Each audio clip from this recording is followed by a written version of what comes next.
WBIR 10 News reporter Brittany Bay joins us live, and she was there from the decision. Brittany, what can you tell us?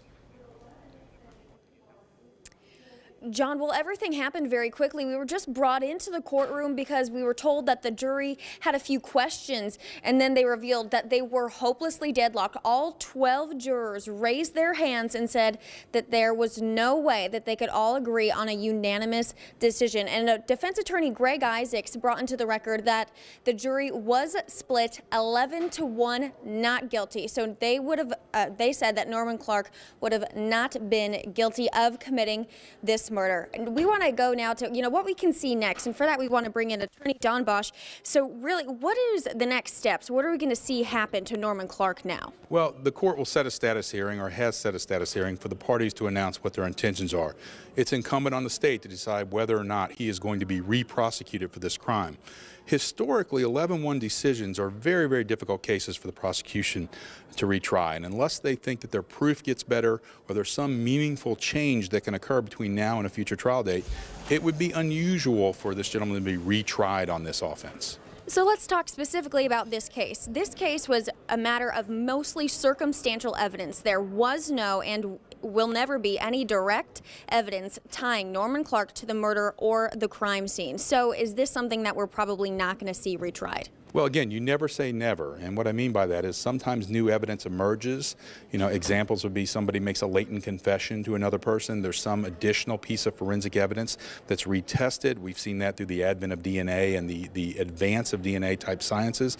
So the possibility exists. Remember, there's no statute of limitations, so if the state chose to nollie this case, they could bring it back at a later date should their case improve.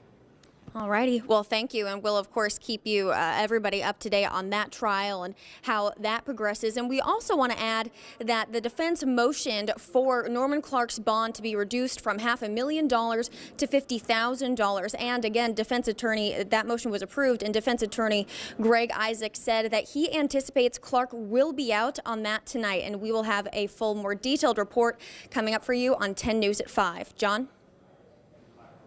To our information center here is some sound from Greg Isaacs. Can you tell us a little bit about what he told you after court, and then talk a little bit more after that?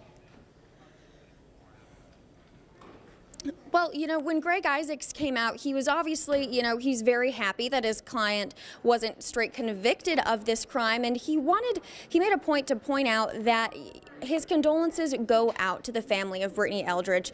Either way, whichever way the decision came down today, there is still a family that's been sitting in this courtroom for the past 9 days that lost not only a daughter, but also a very soon-to-be grandson. So we wanted to make sure to point out his heart does go out to them. And also, that family, they're asking for privacy. They left very quickly after the decision was read. And he also went on to add, Greg Isaacs did, that if they do retry this case, he said the facts don't change. Facts are very stubborn things. So he said the only thing he would change about a next trial is that one juror, because in his eyes, he argued a very, very straightforward case with a lot of good facts and evidence. And to 11 of those 12 people, he proved beyond a reasonable doubt that Norman Clark did not commit this murder.